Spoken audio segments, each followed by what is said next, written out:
adik-adik mahasiswa. Suara Pak Samsuri bisa didengarkan, adik-adik? Terdengar, Sore, Dok. terdengar nih, Dok. Oke, terima kasih. Adik-adik mahasiswa yang saya hormati, semoga pada sore hari ini kita semua dalam lindungan Tuhan Yang Maha Kuasa, dimudahkan segala aktivitas kita, dan yang paling penting semoga apa yang kalian cita-citakan bisa tercapai dengan baik. Adik-adik mahasiswa yang saya hormati, perlu saya sampaikan rencananya tanggal 16 April ini kita akan mulai untuk praktikum. Ya, praktikum yang pertama nanti adalah belajar cara menulis resep. Ya. Jadi nanti Korti masing-masing kelas mohon membagi kelompoknya, ya, satu kelompok rata-rata 5 atau 6 orang, ya, biar lebih efektif nanti. Ya. Jadi Korti tolong nanti untuk membagi teman-temannya setiap kelompok 5 atau 6 orang, ya, silahkan, ya.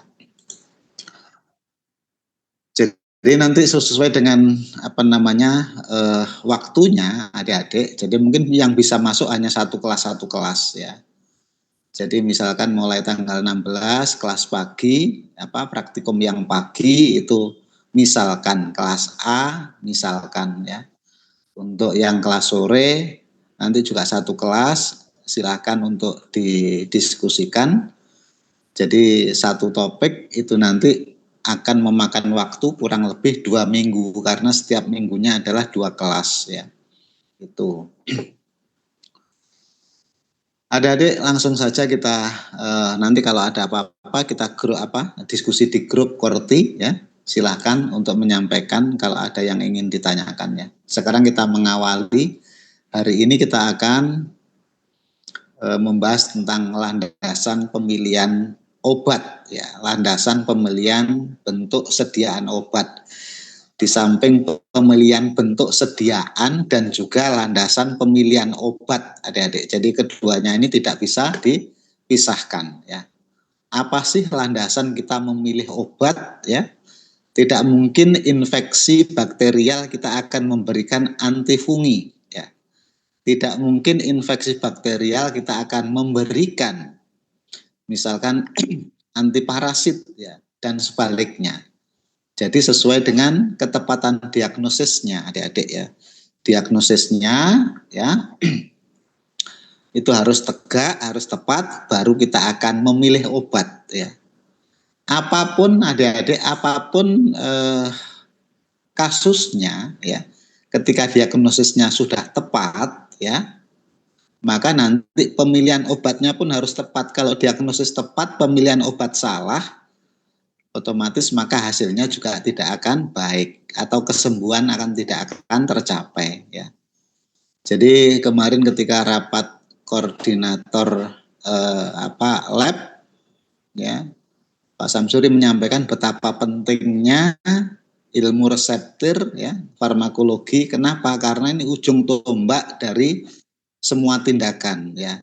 Serangkaian proses diagnostik lab, pemeriksaan dan sebagainya, ya, ujungnya adalah pada pengobatan, ya. Ketika kita sudah menentukan obat A ketika infeksi bakterial misalkan, ya, di samping menentukan obat kita juga harus memikirkan berapa dosis yang diberikan, ya. Kita juga akan memikirkan bentuk sediaan yang akan kita berikan. Apakah sediaan parenteral ataupun non parenteral, ya. Apakah itu sediaan ointment ataupun itu sediaan minum, ya. Apa itu sediaan injeksi? Injeksi pun nanti bervariasi. Apakah kita injeksikan secara subkutan, intramuskuler ataupun intravena, ya. Jadi itu dasar dari pemilihan obat, adik-adik, ya. Karena itu betapa pentingnya kita mempelajari reseptir, adik-adik, ya. Reseptir bukan identik hanya menulis resep, ya. Tetapi di dalam resep itu kita mencantumkan jenis obat yang kita pilih, ya. di dalam resep itu kita juga menghitung berapa dosis yang kita berikan melalui apa aplikasinya, ya, parenteral kah, non parenteral dan sebagainya, ya. Makanya kalau Pak Samsuri boleh bilang, reseptor ini adalah pintu gerbang terakhir ketika seorang dokter akan melakukan terapi, ya. Setelah serangkaian panjang dalam tindakan diagnostik untuk meneguhkan diagnosa, maka yang terakhir kali adalah kita menulis resep dan juga memilih obat, ya, berapa dosis, aplikasinya melalui apa, ya, injeksikah ataupun non injeksikah, ya. Jadi itulah artinya ujung tombak dari semua rangkaian dari tindakan diagnostik adalah terapi, ya. Jadi sungguh ini adalah pintu gerbang terakhir. Ketika diagnosanya sudah tepat, tetapi kita salah memilih obat, tidak akan terdapat kesembuhan, ya. Artinya hanya percuma, ya. Di samping itu, apalagi diagnostiknya salah, tentu pemilihan obat pasti akan salah, ya. Jadi makanya tidak bisa dipisahkan ketika diagnosisnya sudah melalui serangkaian yang sangat-sangat panjang, ya. Kemudian hasilnya diagnosisnya sudah tepat, sekarang kita tinggal memilih obat yang paling tepat dan juga tindakan aplikasinya seperti apa, ya. Bahkan tidak sampai di situ saja, adik-adik, nanti intervalnya berapa kali akan diberikan, ya. Sehari 2 kali kah, 3 kali kah, atau 1 kali pemberian untuk 2 minggu kah, ya. Makanya sangat kompleks, adik-adik. Kita lanjutkan dulu biar. Jadi dasar pemilihan obat untuk terapi, aduh ini ada gangguan sebentar, adik-adik, reconnecting lagi nih sebentar.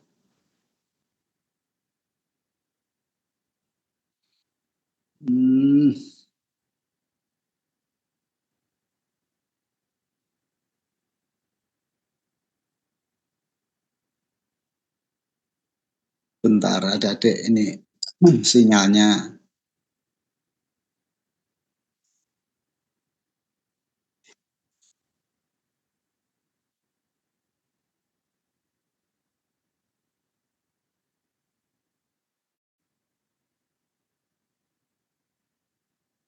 Sebentar, mohon ditunggu adik-adik, sinyalnya yang tidak bagus, ya.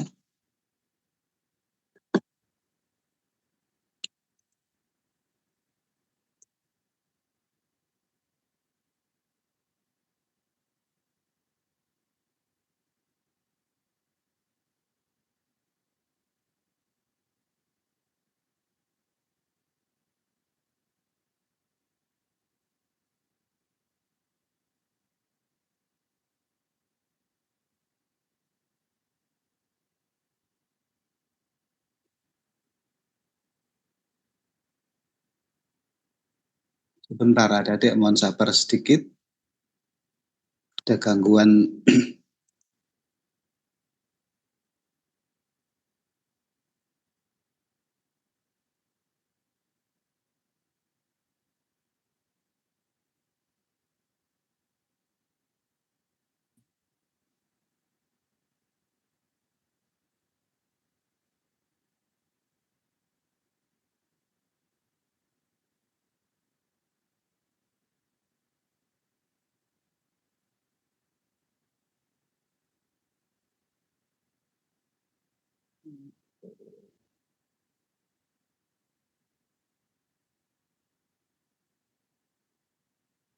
Ini sebentar. Kita pakai handphone saja.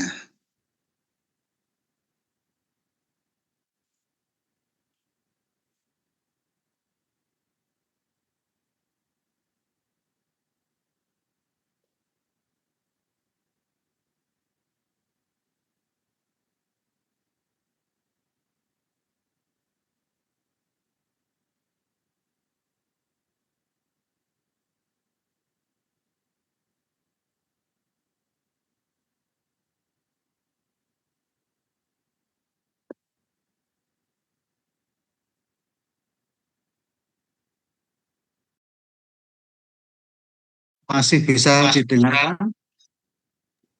Bisa terdengar, Dok. Oke, sebentar.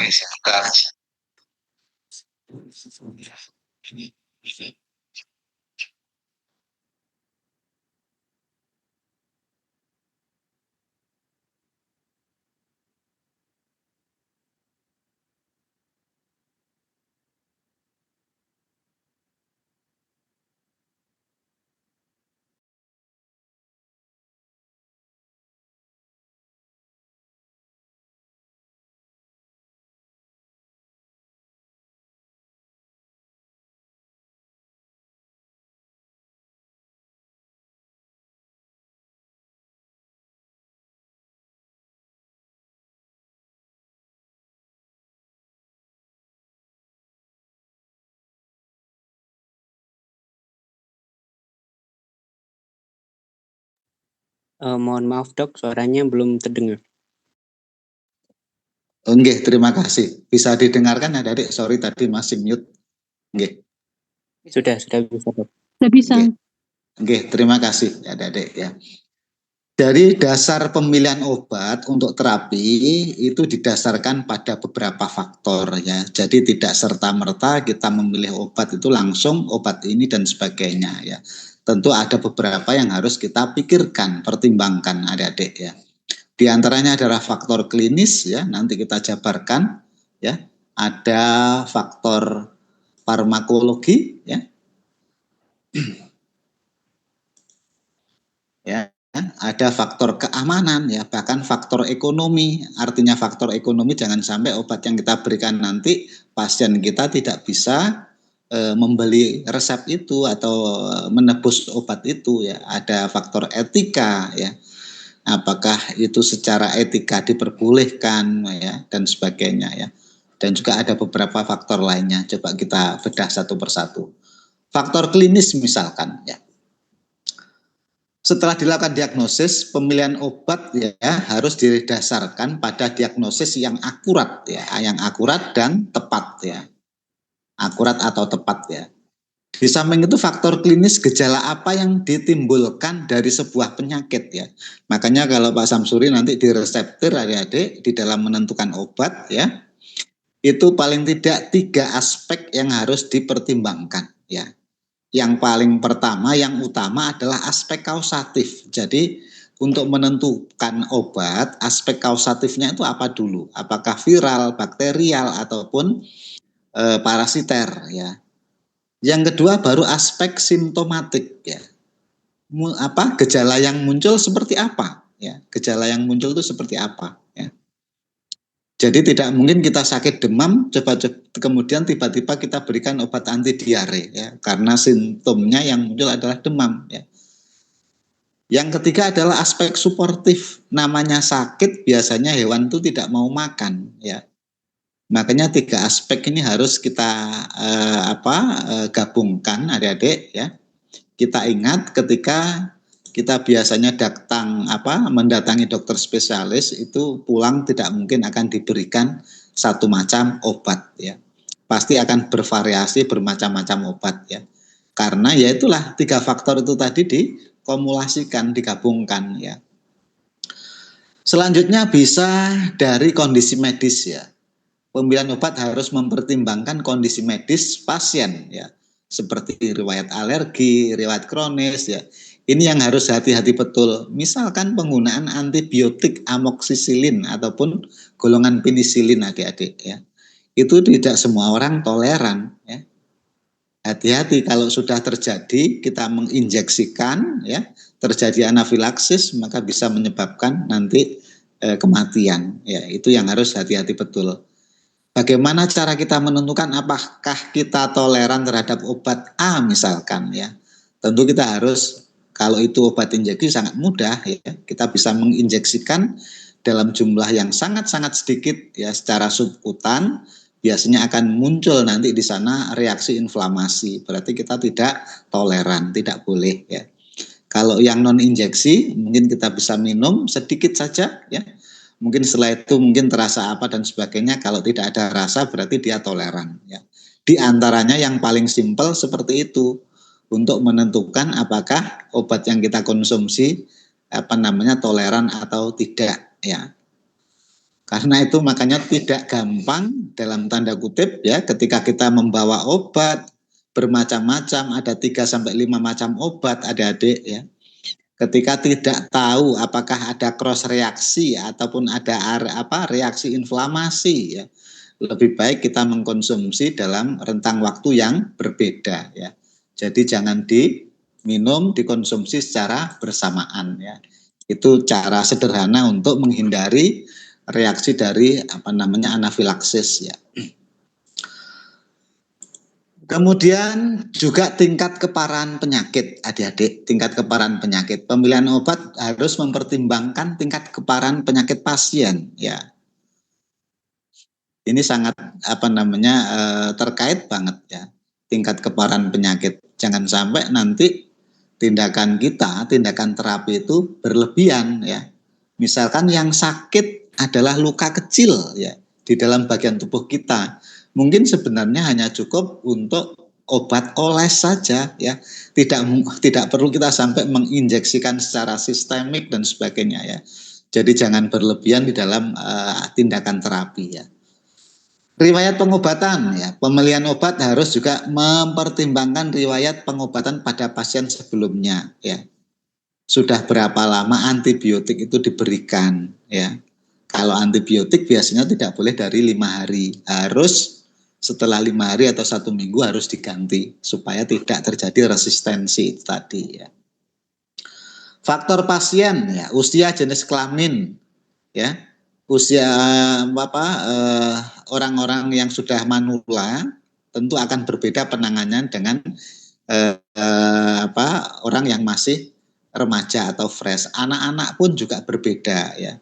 Kalau pada anak-anak mungkin bagian tubuhnya ataupun organ tubuhnya atau sistem imunnya juga belum sempurna, maka penggunaan obatnya harus juga diperhatikan, tidak boleh disamakan dengan dosis dewasa ya. Di samping itu juga orang tua. Kenapa orang tua kalau mau operasi itu perlu pemeriksaan yang cukup komprehensif ya, karena fungsi organnya sudah mulai menurun ya. Kemampuan hepatiknya ya juga sudah mulai menurun. Kemampuan ginjalnya juga sudah mulai menurun. Itu makanya yang harus diperhatikan ya. Di dalam dunia anestesi misalkan ya, tentu akan berbeda ya. Makanya harus betul-betul diperhatikan ya, ada ahli anestesi ya, yang bagiannya adalah menjaga dari dosis anestesi itu ya. Dan bahkan itu untuk mendapatkan spesialis anestesi itu perlu waktu 4 sampai 5 tahun untuk pandai ataupun dibilang ahli di dalam tindakan membius ya. Spesialis anestesi itu cukup rumit juga ya. Selanjutnya bisa faktor farmakologi ya, Dek. Pemilihan obat harus mempertimbangkan efek farmakologi yang diinginkan ya. Jadi jangan sampai kita minum paracetamol tujuannya adalah untuk memperhatikan atau mengendalikan diare tidak eligible ataupun tidak tidak sesuai ya, sangat-sangat jauh ya. Dosis dan cara pemberian ya. Pemilihan obat harus mempertimbangkan dosis dan cara pemberian yang tepat ya. Tadi sudah kita singgung sedikit ya, ketika luka ya. Mungkin lukanya hanya pada bagian tertentu, tentu kita tidak perlu minum obat sistemik ya. Mungkin perlu ointment saja, obat oles saja ya, itu sudah cukup ya. Jadi jangan sampai berlebihan ya. Ketika obat yang harusnya diberikan ya, itu tidak apalagi intravena ya, maka akan terjadi kemudian juga Pak Samsu ingatkan ketika kita obat secara bersama, kalau kita tidak mengenal bagaimana reaksi farmakologi dari obat tersebut ya. Takutnya nanti akan bisa menegasikan ataupun menghilangkan dari efek obat yang satu ya, sehingga kita percuma minum obat capek-capek ya. Kita sudah malam bangun, ternyata obat yang kita minum itu tidak berdampak ya, ataupun dihilangkan, dinegasikan oleh obat yang lain yang kita minum secara bersamaan ya. Jadi sering Pak Samsuri mengingatkan supaya kalau kita mengkonsumsi obat, apalagi tidak mengerti reaksinya antara obat yang satu dengan yang lain, sebaik mungkin ya, lebih baik dikonsumsi dengan waktu yang berbeda ya, jangan sampai dikonsumsi bersamaan ya. Faktor keamanan ya, pemilihan obat harus mempertimbangkan keamanan dan potensi efek samping ya, efek samping ya. Ini harus betul-betul kita perhatikan ya, tentang keamanan obat ya. Kontraindikasi ya. Pemilihan obat harus mempertimbangkan kontraindikasi pada pasien tertentu ya. Kalau pada kucing misalkan tidak boleh diberikan paracetamol ya. Banyak sekali kasus di lapangan ya. Adik-adik ketika Pak Samsuri menangani pada pasien kucing ya, rata-rata maksud dari pemilik kucing itu membantu ya. Dok, ini kucingnya demam, tadi saya berikan paracetamol, selesai sudah ya. Maka yang terjadi akan menunggu kematian saja ya. Karena kucing memang tidak toleran, tidak boleh diberikan paracetamol ataupun kontraindikasi terhadap paracetamol ya. Jadi betul-betul harus paham ya. Keamanan, meskipun dia demam, obat yang lain yang boleh diberikan apa ya, antiinflamasi yang lain yang boleh diberikan apa ya. Harus dihindari paracetamol penggunaannya pada kucing ya. Faktor ekonomi, adik-adik. Jadi ini juga kita harus memperhatikan ya, ketika kita menangani kasus ya. Tentu kita harus melihat juga, memperhatikan dari status ekonomi klien kita ya.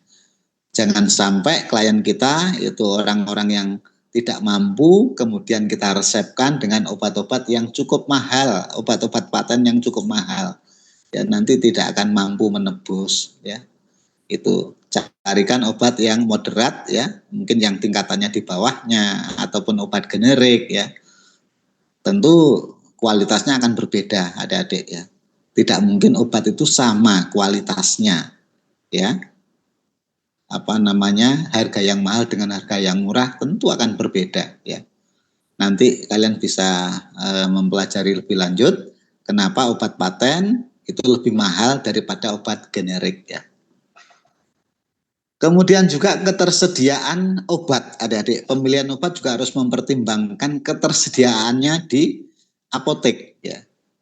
Kita mengetahui banyak obat, tapi belum tentu yang kita inginkan itu ada, adik-adik.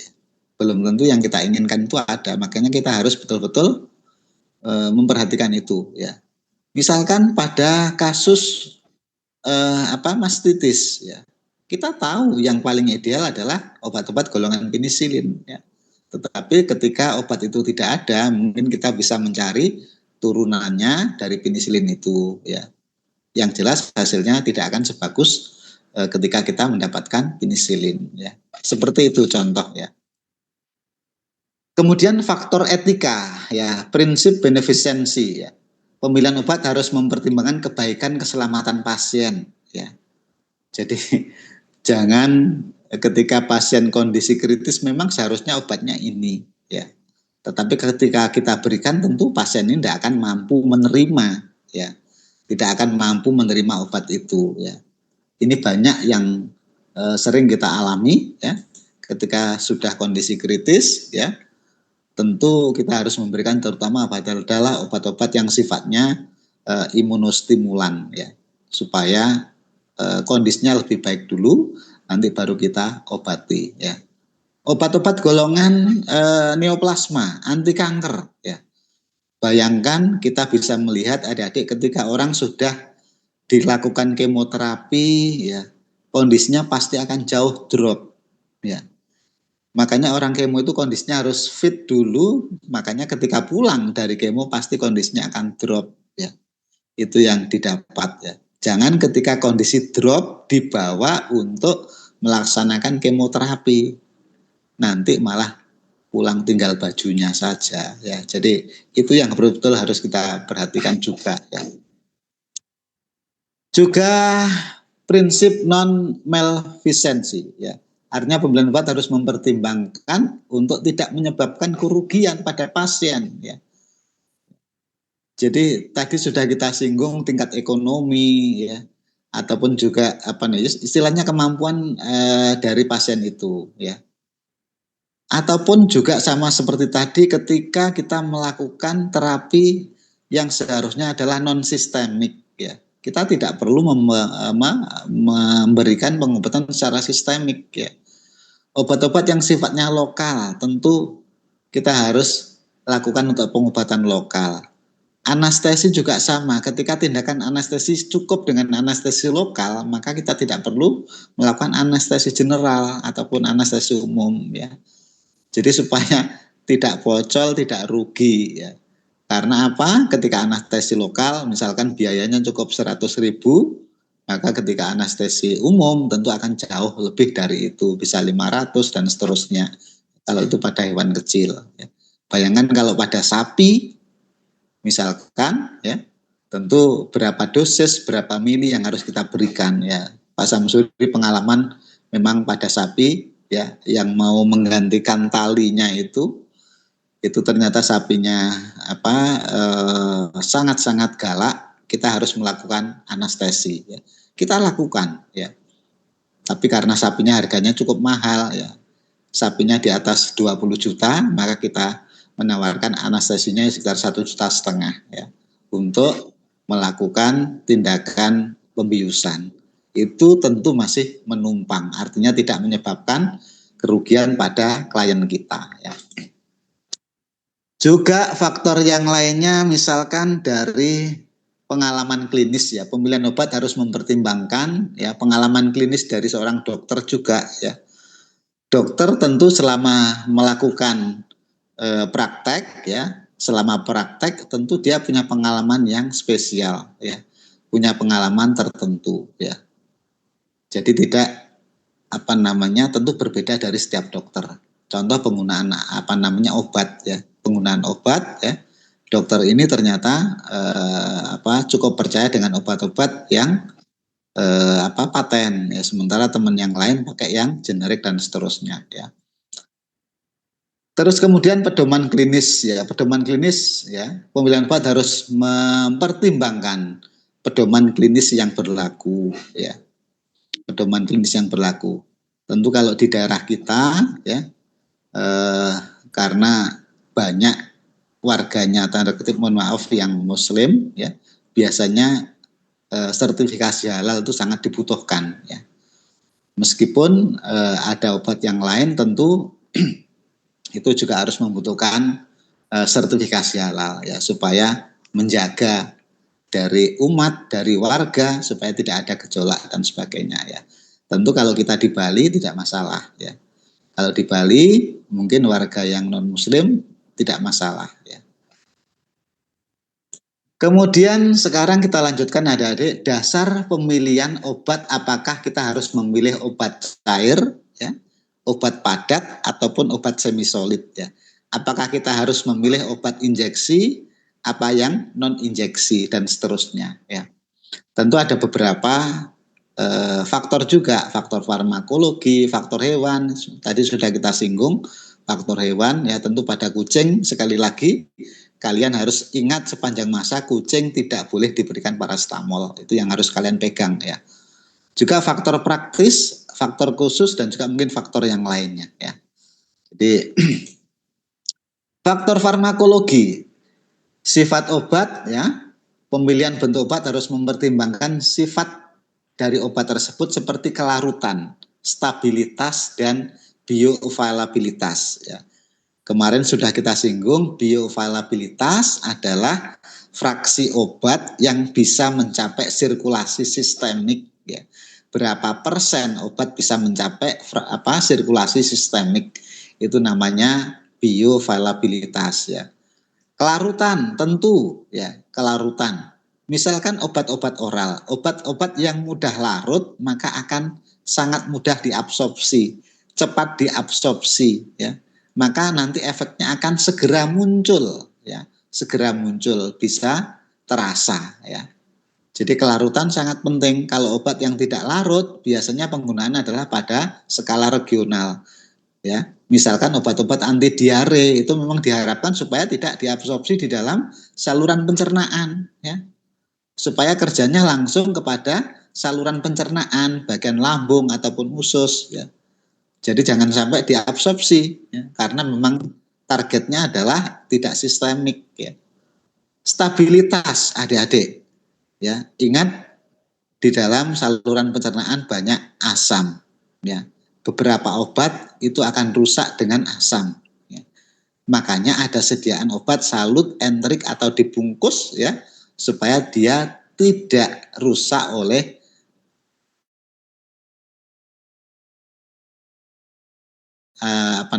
terutama di lambung ya. Nanti di samping itu juga ketika menghindari itu bisa diberikan obat-obat yang sistemik yang injeksi ya, untuk menghindari obat yang mudah larut dalam saluran pencernaan ya. Ya. Ataupun bisa tadi kita berikan salut enterik supaya tidak rusak, artinya bisa melewati dari lambung supaya tidak mudah didegradasi oleh asam lambung ya. Kemudian dosis pemilihan obat harus mempertimbangkan dosis yang diperlukan untuk mencapai efek terapi ya. Ini penting terutama obat injeksi ya. Obat anestesi yang paling krusial, jangan sampai, makanya adik-adik untuk di bidang anestesi nanti kita akan ketemu ya, kita akan praktikum di samping teori nanti Pak Samsuri yang memberikan ya. Spesialis anestesi cukup lama 4 sampai 5 tahun ya. Kita hanya memberikan 1 semester itu hanya 1 topik saja ya. Jadi artinya begitu pentingnya anestesi ya. Kalau dosisnya harus betul-betul akurat ya. Kelebihan akan menyebabkan kematian karena nanti kita akan mempelajari stadium-stadium itu. Kekurangan maka resiko operasinya akan menyakitkan ya. Jadi itulah uniknya dari obat-obat anestesi ya. Di samping obat yang lain ya, dosis harus tepat ya. Misalkan antibiotik tensi ya, ya. Maka akan cepat berikan itu secara berlebihan dosisnya ya. Itu resiko. Jadi kalau penggunaan obat tidak memenuhi kaidah yang tepat ya, yang proporsional, itu bisa menyebabkan banyak sekali kerugian ataupun efek yang ditimbulkan nanti ya. Faktor hewan tadi sudah kita singgung ya, seperti kucing tidak boleh untuk diberikan paracetamol ya. Ini penting. Kucing ataupun anjing ya, hewan-hewan yang sulit ketika kita memberikan melalui oral ya, tentu harus bisa dipertimbangkan ya. Mungkin bisa dibungkus, kalau Pak Samsuri biasanya pakai penrol ya. Kalau obat-obat yang harus dimakan secara oral ya. Jadi pakai penrol. Kalau pada anjing yang biasanya jarang mengunyah ya. Kalau pada kucing mungkin kita kecil, karena kecil kita bisa handling dengan baik ya. Sangat mudah kalau pada kucing. Biasanya pakai spite itu langsung kita drenching di mulutnya. Kemudian juga usia dan berat badan, jelas usia, berat badan ini tadi sudah kita singgung ya. Ini menentukan ya. Itu harus diberikan dalam bentuk injeksi, apakah obat itu harus diberikan dalam bentuk oral ya. Itu nanti akan menentukan ya. Orang yang sudah lanjut misalkan ya, berisiko sekali kalau diberikan obat-obat injeksi ya. Karena sekali pemberian tentu tidak akan bisa dikembalikan ya. Tidak bisa ditarik ya. Kalau obat-obat oral mungkin ketika kelebihan dosis masih kita berikan laksansia, obat-obat yang menyebabkan diare dan sebagainya. Mungkin akan sedikit bisa kita keluarkan dari dalam tubuh ya. Tapi kalau yang injeksi tentu akan sulit ya. Berat badan ini dasar perhitungan dosis, adik-adik. Sekarang standar dari secara umum itu adalah menggunakan berat badan. Kalau dulu masih ada dosis anak-anak, dosis dewasa, ya kita tidak bisa mengambil patokan dari itu. Kalau anak-anak dengan berat badan yang jumbo tentu tidak bisa disetarakan dengan anak yang pada usia umumnya, ya. Makanya berat badan itu lebih ideal dalam menghitung dosis, ya. Selanjutnya juga kondisi medis. Pemilihan bentuk obat harus mempertimbangkan kondisi medis dari hewan tersebut, ya. Seperti kesulitan menelan. Kalau obat sulit menelan, mungkin kita bisa berikan lewat suppositoria, ya, lewat anus ataupun injeksi. Berapa dasar sudah tidak sanggup menelan, tentu kita harus memberikan lewat rute yang lain ataupun dengan menggunakan sonde, ya, langsung kita berikan menuju ke lambung lewat selang. Itu sangat bagus, ya, kalau orang yang sudah kesulitan menelan, ya.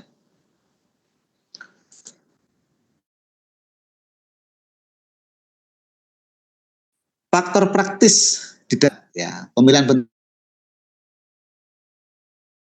obat harus mempertimbangkan kemudahan, mudah diminum daripada obat padat, ya. Timbangan, ya. Pada sapi misalkan, ya, obat-obat yang bisa diberikan melalui air minum, ya berarti kita tidak usah sulit-sulit memberikan secara injeksi ataupun secara drenching oral dan seterusnya, karena dia bisa minum sendiri, ya. Itu kemudian penggunaan obat-obat oles misalkan, karena efektif, mudah, tentu akan lebih mempermudah dari klien untuk memberikan obat itu, ya. Intinya jangan dibuat sulit, ya. Kalau ada yang lebih simpel, ada yang lebih mudah di dalam memberikan obat, lebih baik ya kita ambil yang lebih mudah, ya. Kemudian biaya, tadi sudah kita singgung juga, biaya. Setiap jenis obat, setiap merek berbeda-beda. Sekali lagi mohon mempertimbangkan dari status klien kita, adik-adik. Kalau orang-orang yang mampu, tentu kita harus memberikan obat-obat yang baik, ya. Orang-orang yang berpendidikan, kita juga harus memberikan obat-obat yang baik. Bukan berarti orang yang tidak berpendidikan, orang yang tidak mampu secara ekonomi, ya, kita harus memberikan obat yang jelek, tidak, ya. Artinya obat yang sama tetapi berbeda dalam hal apa itu paten maupun generik, ya. Tentu obatnya harus sejenis, ya. Itu yang harus menyesuaikan di dalam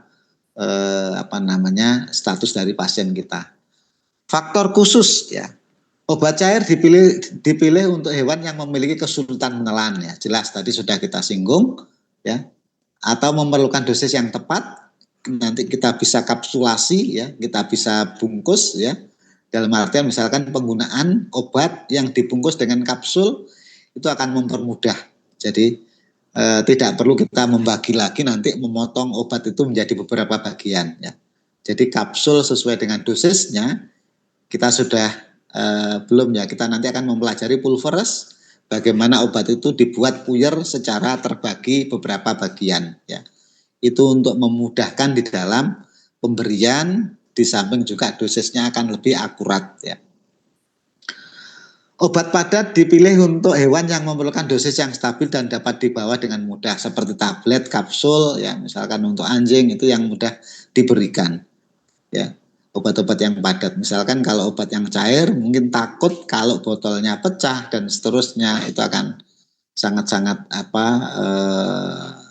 krusial nanti, ya. Obat semi solid setengah padat, ataupun obat-obat lembek seperti salep, ya, dipilih untuk hewan yang memerlukan obat yang dapat diaplikasikan secara lokal seperti salep, krim, ya. Tadi sudah kita singgung, kalau obat itu bisa, misalkan ada bagian tertentu yang luka, ya, ataupun terjadi akibat dari kerusakan jaringan, ya, maka perlu obat-obat yang sifatnya lokal saja, tidak perlu sistemik. Antibiotiknya pun cukup antibiotik yang salep ataupun non injeksi, ya. Jadi tidak perlu yang berlebihan, harus obat-obat injeksi, harus obat-obat yang diminum.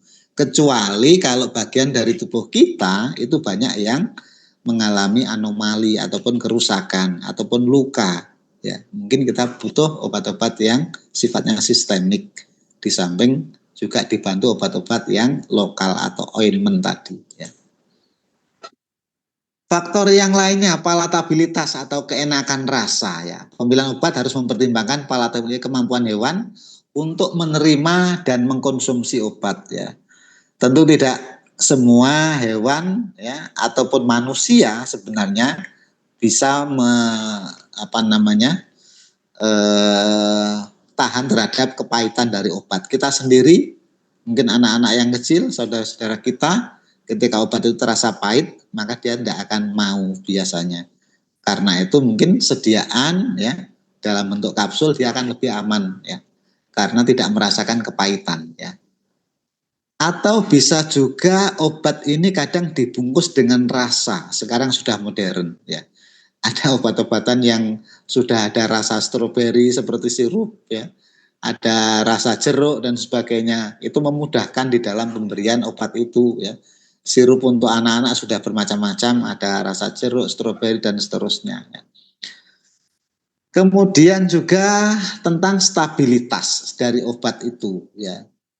Ada obat yang mudah berubah ya. Ada obat yang sekali buka harus habis.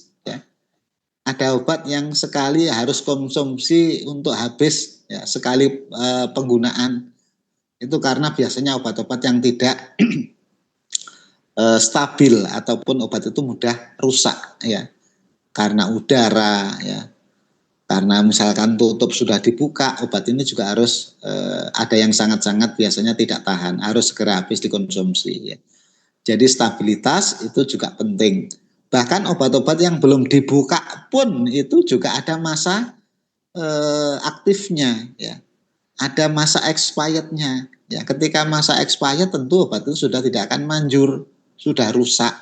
Itulah stabilitas obat ya.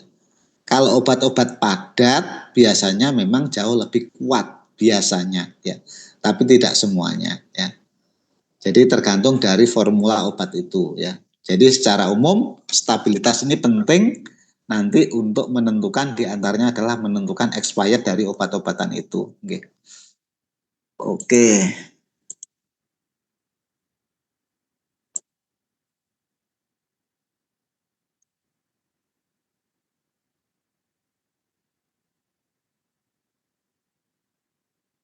Saya pikir itu adik-adik yang bisa Pak Samsuri sampaikan. Mungkin selebihnya nanti kalian bisa membaca di Oase. Kalau ada yang masih belum bisa mengakses Oase, mohon kabari Pak Samsuri, nanti akan Pak Samsuri enrollment. Itu adik-adik yang bisa Pak Samsuri sampaikan. Sekali lagi mohon maaf atas segala kekurangan. Jangan puas dengan apa yang Pak Samsuri sampaikan. Terima kasih. Mungkin ada yang ingin ditanyakan, kalau ada yang ingin bertanya. Diperbaiki tekniknya, tembakannya masih tetap bagus. Bohong. Cukup ya. Saya pikir itu saja adik-adik. Terima kasih semuanya. Selamat sore semuanya. Terima kasih. Selamat sore, terima kasih. Selamat sore, terima kasih dok. Selamat sore, terima kasih dok. Adik-adik semuanya. Terima kasih.